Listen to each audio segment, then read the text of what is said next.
का टॉपिक हमारा क्या है? वायरस। क्योंकि कल का हमने वायरस, देन जो मेन सबसे इस चैप्टर का मेन टॉपिक कौन था? वायरस वाला था, जो वायरस कल खत्म हो चुका है। आज हमको क्या देखना है? वायराइड देखना है, पीरियड देखना है और लाइकेन देखना है। ये छोटे छोटे टॉपिक है, इसमें से क्वेश्चन ज्यादा बनते नहीं है, एक आध जगह से बनते हैं जो आपके सामने बोर्ड पे आएंगे, तो यही से क्वेश्चन आएंगे। अगर इसके अलावा अगर क्वेश्चन हम पूछ ही नहीं सकते, क्योंकि एनसीईआरटी में कोई लाइन ही नहीं है इसके अलावा। तो कह रहा है कि पहला ही हमारा टॉपिक है अब वायराइड का। तो पहले ही कह रहा है कि it is the infection agent with a very low molecules weight of RNA and non protein code। मतलब कह रहा है कि जब आप वायरस में पढ़े थे तो वायरस का जो क्या था, कवरिंग था, वो किस चीज का था? प्रोटीन कोड का ही तो था, जिसे हम कैप्सिड के नाम से जानते थे। लेकिन वही कह रहा है कि ये वायराइड जो होता है, वायराइड इन्फेक्शन एजेंट तो होता है, तो क्या इन्फेक्शन काज करता है? देखो कह रहा है कि it is an infection agent with, मतलब कह रहा है कि इन्फेक्शन काज करता है, मतलब ये भी बीमारी काज करता है। लेकिन क्या है? ये फ्री लो मॉलिक्यूलर वेट है। इसका भी जेनेटिक मटेरियल क्या है? आरएनए है। तो कह रहा है कि ये जो फ्री है और लो मॉलिक्यूलर वेट है, मतलब ये क्या है? एक तरह से देखा जाए तो वायरस से भी छोटा है। और क्या है? फ्री लो मॉलिक्यूलर वेट, मतलब ये इन्वायरमेंट में फ्री है, ये किसी पे डिपेंड नहीं कर रहा है। कह रहा है कि उसके बाद से इसके पास कोई भी प्रोटीन कोड नहीं होता है, जैसे हमने वायरस में देखा था वैसा वायराइड में नहीं होता, क्योंकि वायरस के जेनेटिक मटेरियल और न्यूक्लिक एसिड के ऊपर से कोड की गई थी, मतलब एक कवरिंग की गई थी, जिसको हम क्या कैप्सिड के नाम से जानते थे। लेकिन यहाँ पे जो वायराइड है, इसमें कोई भी प्रोटीन कोड होता ही नहीं है। अब कह रहा है कि these are the smaller than virus, मतलब कह रहा है कि ये क्या है? वायरस से भी छोटा होता है। मतलब अभी तक तो हमने ये देखा था कि बैक्टीरिया फिल्टर पेपर से जब हमने पास कराया था तो वायरस क्या हो गया था? पास हो गया था, क्योंकि वो बैक्टीरिया से भी छोटा था। लेकिन कह रहा है कि अब वायरस से भी छोटा कौन है? वायराइड है। ये लाइन नहीं बोला कि these are the smaller than virus, मतलब क्या है? जो वायराइड है वो वायरस से भी छोटा है। सोचो तो बैक्टीरिया फिल्टर पेपर से पास हुआ था, अब जो वायरस से भी नहीं पास हो रहा होगा, जो पेपर एक बनाया गया होगा कि इसमें से वायरस नहीं पास होगा, उसमें से कौन पास कर जाएगा? वायराइड इजीली पास कर जाएगा। क्यों? क्योंकि वो उससे भी छोटा है। इसका जेनेटिक मटेरियल क्या है? आरएनए। लेकिन वहां पे वायरस वाले हमने क्या देखा था? उसका जेनेटिक मटेरियल आरएनए और डीएनए दोनों हो सकते हैं। लेकिन आरएनए जेनेटिक मटेरियल कब माना जाएगा? ओनली फॉर ओनली प्लांट के लिए। लेकिन एनिमल में जब भी बात होगा तो आरएनए और डीएनए दोनों लोग की बात चलेगी। लेकिन वही तो प्लांट की जब हम वायरस में बात कर रहे थे तो वहां पे single standard only for only RNA था। लेकिन जब हमने ह्यूमन वाले या एनिमल वाले पे बात की थी, जब वायरस इन्फेक्शन काज करेगा, उसका जेनेटिक मटेरियल क्या था? उसका जेनेटिक मटेरियल क्या था? सिंगल आर डबल था कि नहीं? Single or double standard DNA or RNA, मतलब वहां बोथ था, दोनों की बात चली थी एनिमल में। अब कह रहा है कि अब जो ये वायराइड है, वायराइड को डिस्कवर किसने किया था, मतलब खोज किसने किया था? कोई तो ऐसा साइंटिस्ट होगा जो आया वो खोज कर किया होगा। तो कह रहा है कि it was discovered by the T O Diener 1971, मतलब वायराइड का खोज टीओ डानर साहब ने किया था। किस सन में किया था? 1971 में। याद रहेगा ना, टीओ डानर साहब ने किसका खोज किया था? वायराइड का। वायरस वाला क्या? चलो सही है। He found of cause, मतलब उन्होंने क्या देखा था, मतलब जो ये वायराइड है एक बीमारी काज करता है किसमें? पोटैटो वाले प्लांट में। पोटैटो वाले प्लांट में किसमें? स्पिंडल ट्यूबर डिजीज को फॉर्म करता है। जो पोटैटो होता है आपका, पोटैटो मतलब जानते हो ना क्या होता है? आलू का जो जड़ होता है, जड़ में वो क्या फॉर्म कर देता है? Potato spindle tuber disease form कर देता है, मतलब एक तरह का ट्यूबर फॉर्म कर देता है। ट्यूबर जानते हो ना? एक उल्टा आपने देखा होगा ना, जब भी ट्यूबर होता है, ट्यूमर जिसको हम बोलते हैं, जो ह्यूमन बॉडी में हो जाता है कैंसर टाइप का, वैसे ये क्या करता है? पोटैटो के स्पिंडल में क्या कर देता है? ट्यूमर काज कर देता है। समझ में आया? कौन? वायराइड। इसका एक ही बीमारी का नाम है। अगर क्वेश्चन नीट में ये पूछा जा चुका है, और ये क्वेश्चन पूछा जा चुका है, ये तीनों क्वेश्चन पूछा गया है पीवाईक्यू में, कि मतलब फ्री लो मॉलिक्यूलर वेट होता है, जेनेटिक मटेरियल इसका आरएनए होता है, और ये नॉन प्रोटीन कोड होते हैं, इसमें कोई भी प्रोटीन की कोड नहीं होती, मतलब लेयरिंग होती नहीं। और ये क्या होते हैं?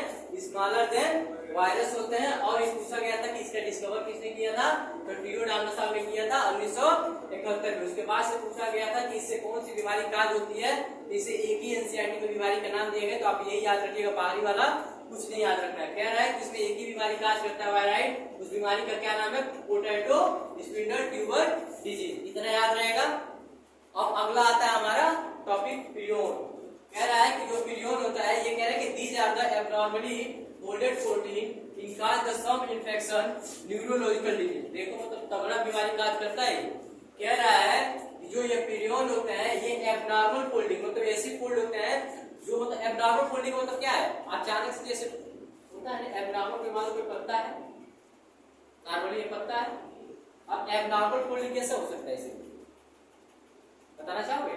ये कुछ ऐसा दिखने लगेगा मतलब पूरा घूम जाएगा पत्ता, जैसे मान लो पत्ता ही है लेकिन पत्ता मतलब पूरा ऐसे घुमा नहीं रहेगा, लेकिन फिर भी क्या दिखेगा कि वो मुड़ा हुआ है, मतलब एब्नॉर्मल शेप का हो गया ना। ये नॉर्मल शेप है, अब ये एब्नॉर्मल शेप हो गया। वही चीज यहाँ बोल रहा है।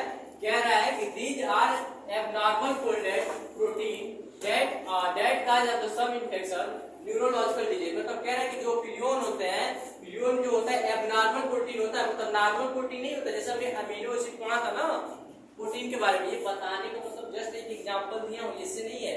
मेरे कहने को तो मान लो एक प्रोटीन है जो नॉर्मल प्रोटीन है, 20 अमीनो एसिड के 1 प्रोटीन बनता है कि आपने कुछ पढ़ा है ऐसा? तो वही बोल रहा है कि एक नॉर्मल प्रोटीन का शेप ऐसा होगा तो एब्नॉर्मल प्रोटीन का शेप कुछ ऐसा होगा। मतलब क्या उनकी जुड़ाव जो होंगे वो अलग अलग होंगे, इसीलिए तो एब्नॉर्मल बोला जाएगा।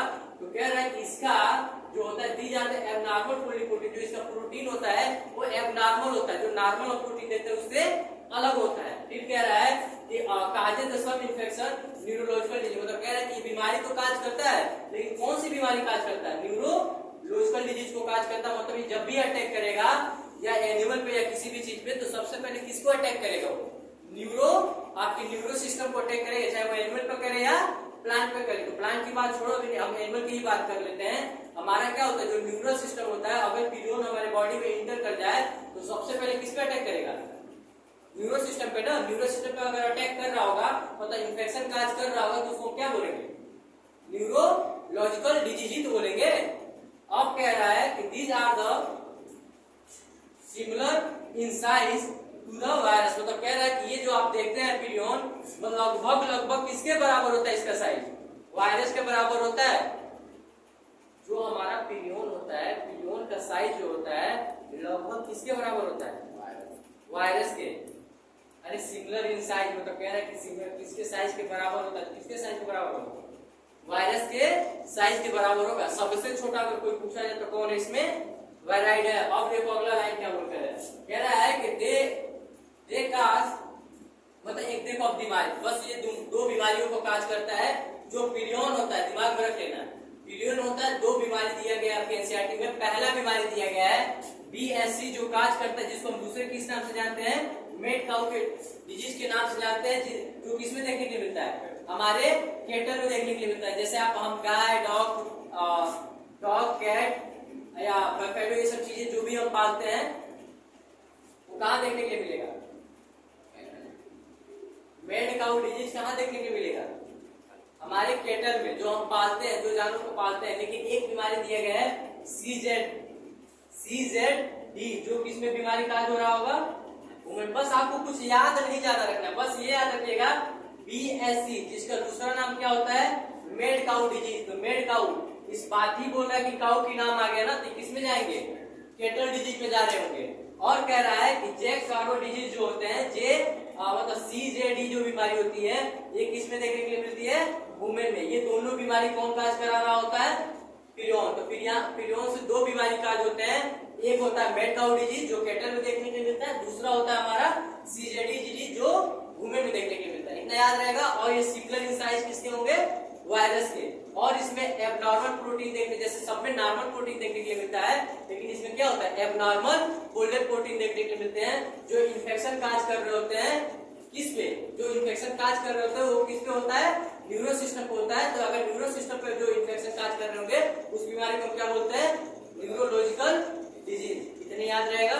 बाकी यहाँ वायराइड में कोई दिक्कत या एक अक्षर इससे बाहर मत पढ़िएगा, मैं बोल रहा हूँ। क्वेश्चन जब भी आएगा इसी 4 लाइन से बन के आएगा या इसी 3 लाइन से बन के आएगा। अगर प्रियोन से पूछना होगा तो इसी 3 लाइन से आएगा, अगर वायराइड से पूछना हो तो इसी 4 लाइन से आएगा।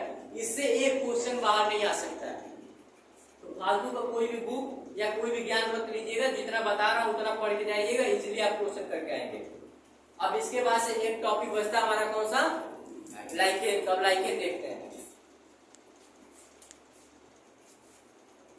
अब अगला टॉपिक हम लोग का क्या है, लाइकेन का। हमने वायराइड और पिरियन दोनों देख लिया। वायराइड क्या होता है, वायरस से छोटा होता है, लेकिन जो पिरियन होता है वो सिमिलर इन साइज होता है वायरस के। लेकिन वहां पे जो भी था 2 डिजीज का नाम दिया गया था, वहां पे था पोटैटो स्पिंडल 5 डिजीज करके दिया गया था, और यहाँ पे पिरियन में कौन थे, 2 डिजीज थे, जो एक कैटल में काज हो रहे थे और एक वुमेन में काज हो रहा था। बाकी अब देखते हैं लाइकेन वाला। लाइकेन वाला कह रहा है कि ये सिम्बियोटिक एसोसिएशन होता है, मतलब ये कपल वाला सिस्टम देखने के लिए मिलता है। मतलब क्या हुआ, वहां क्या चीजें हो सकती है, आओगे, एल्गी होगा और फंजाई का कॉम्बिनेशन होता है, उसी को क्या बोलते हैं, सिम्बियोटिक बोलते हैं ना। कह रहा है कि जहां पे एल्गी प्लस फंजाई 2 लोग आपस में मिले, इसी को तो हम क्या बोलते हैं, लाइकेन भी बोलते हैं। समझ में आ रहा क्या बोल रहा हूँ।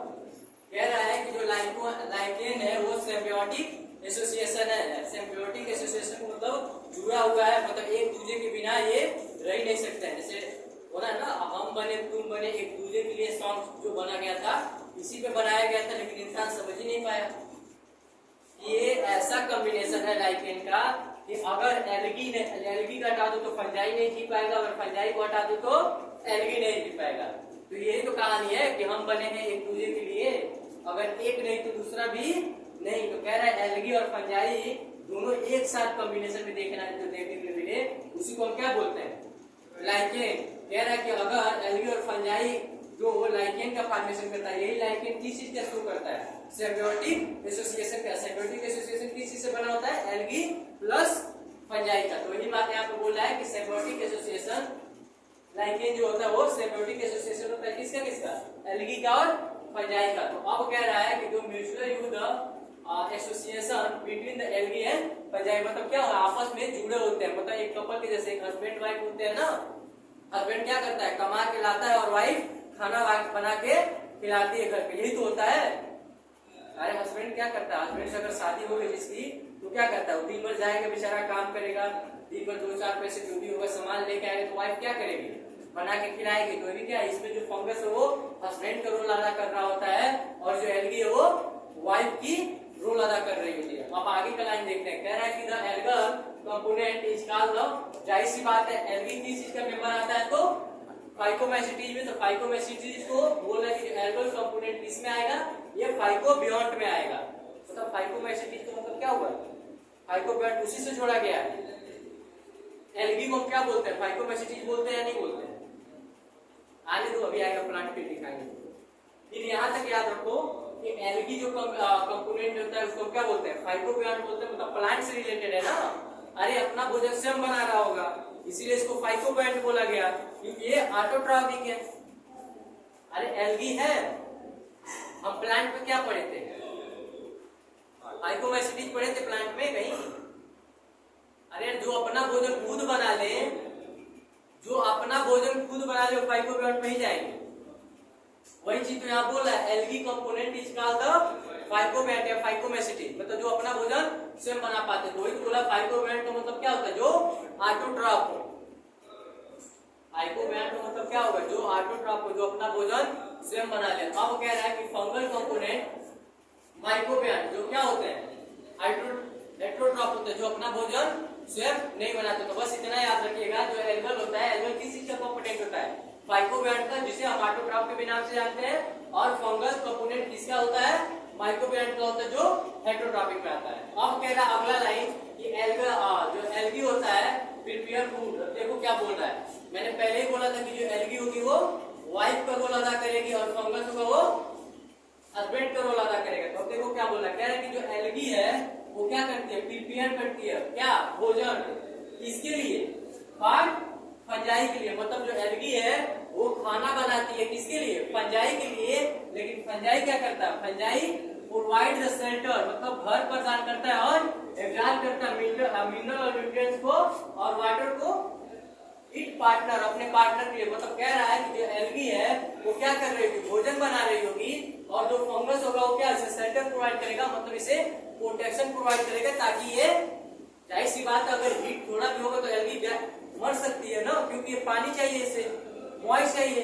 ये क्या करेगा, शेल्टर प्रोवाइड करेगा और एब्जॉर्ब कर दे, मतलब एब्जॉर्ब करके आसपास से मिनरल को क्या करेगा, एब्जॉर्ब करेगा और एल्गी को देगा कि लो तुम हमारे लिए खाना बनाओ, और क्या करेगा, वाटर को भी एब्जॉर्ब करेगा। लेकिन किसके लिए, अपने पार्टनर के लिए। पार्टनर इसका कौन है, एल्गी। तो बस इतना दिमाग में रखिएगा, जो एल्गी होती है वो फूड प्रोवाइड करती है फंगस के लिए, लेकिन फंगस जो होता है वो क्या क्या प्रोवाइड करता है, फर्स्ट प्रोवाइड करता है और उसके लिए एब्जॉर्ब करता है मिनरल न्यूट्रिएंट को और वाटर को फॉर अपने पार्टनर के लिए। समझ में आया, जो एल्गी होगी वो भोजन बना के देगी फंजाई को, लेकिन फंजाई क्या करेगा, घर और mineral absorb the mineral nutrient and water for it partner.